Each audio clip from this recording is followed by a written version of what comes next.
What's up, everyone? So I've been promising an update on the 29-gallon freshwater tank for quite some time now. It's definitely overdue, and I made some big changes, so I wanted to share those changes with you guys. So if you saw my last video on this tank, things probably look a little bit different. I got to a place where the tank had a really jungly look, definitely overgrown. I kind of liked it, although I felt like it was restricting the amount of how much space there was for the fish to swim around, and just a lot of the plants were sending out aerial roots, and it was just kind of getting messy. And I kind of got tired of seeing the same thing every single day. So I was like, you know what, I'm just gonna do something really dramatic and just change it up.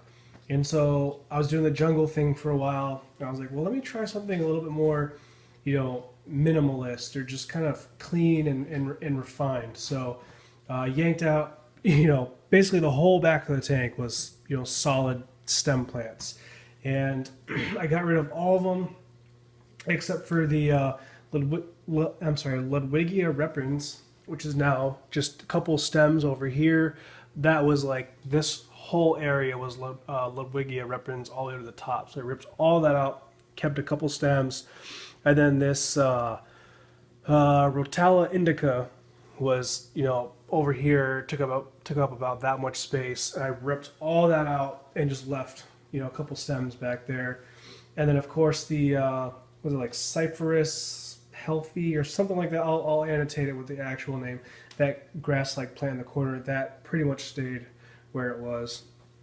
And then the dwarf hairgrass in the front. I think that's dwarf hairgrass. I really can't remember. I'm really sorry. I'll annotate that again with the proper name. There's just too much of that to move, so I just left it pretty much as it is. And then probably the biggest change was this huge cluster of Java fern was over here in the front, and so I snipped off a little bit of it and left it over there. I'm not sure if that's its permanent home, but for right now I'm just leaving it there. And then I took that big cluster and moved it up, just kind of pretty much against the glass, kind of resting on the driftwood there. And then I trimmed the Anubias nana, trimmed it, and then put the trimmings, one right there, which needs to be adjusted. It's not quite sitting right. And then there's another one down there, which you can't really see. So that's pretty much it. And I added a couple fish, the spotted the orange platies with the black spots. I added 3 of those, and then there's spotted dalmatian platies or whatever. They are the white ones with the orange tail and then the black spots on them. I think they're dalmatian platies or something like that, or some variation. Still have a couple tetras in there. I need to add a few more, probably maybe 3 or 4 more, and then they're kind of hiding. I just added them to the tank. I have a couple new fish. There's variations of tetras, and then some rasboras. They're again, I'm really bad with the names. There's some variation of rasboras. They're pretty small, but they're all hiding, sort of acclimating to the tank. So that's about the biggest change. And then the last thing that you'll notice, if you saw the last one, and I'll overlay some photos so you can see how the tank used to look. It's a pretty dramatic change. So then the last thing was I had a black plastic or whatever vinyl background on the tank, and I really liked the way that looked for the longest time. I just liked the contrast of the bright, vibrant plants, and then the colorful fish in the black background. However, I was like, I just want to try something different, kind of go out of my comfort zone a little bit.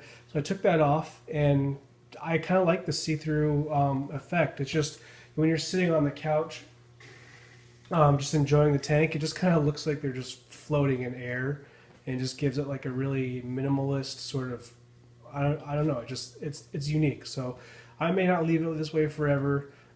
This tank is kind of old, so there's some mineral stains on the back. So I do need to get back in there and get some lime juice or something like that, or lemon juice, and try to get that off, because it is kind of noticeable. you can see it right in there, those streaks, and it just kind of, it just doesn't look like, I don't know, it takes away from the tank. So I got to get in there and do that. Other than that, still using the pressurized CO2. That's doing really well. I'm still dosing my my Seachem, Flourish, and Trace, and that's about it. I may be due for the Osmocote Plus gel tabs that go on the substrate. I might give it a little bit longer, but this is technically high tech, I guess, because of the liquid ferts and the CO2 and the Phoenix Planet Plus light. It's high tech, but at the same time, it's really low maintenance. I mean, the microbial bed in the substrate is coming up on 2 years old, and I rarely do water changes. Maybe once every couple weeks I'll do one.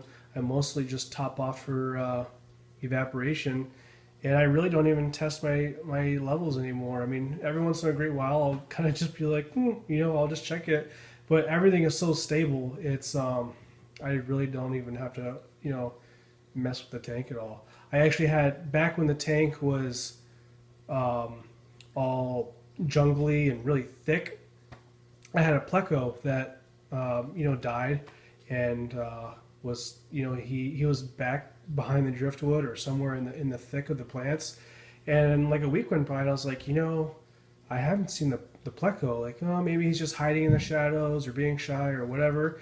And then like a couple weeks went by, a couple more weeks went by, and I was like, I really don't think this pleco is in here anymore. And sure enough, I yanked out just about all the plants to redo the aquascape, and there was no sign of him whatsoever. Like, he's 100% gone. And that just kind of speaks, I think, that's not ideal to have fish die and 100% rot away. But it just, if you have a good, effective cleanup crew, snails, some shrimp, things like that, and you have you have enough plants in there, the plants will just eat up any excess nutrients, whether that's excess fish food, fish waste. It just, I barely even saw a spike in any of my levels, and I haven't had any algae outbreaks of any kind. So anyway, don't want to ramble on too much. Just wanted to show you guys what's been going on. And my next video, I'll be giving you an update on my 29-gallon reef tank with a 10-gallon sump.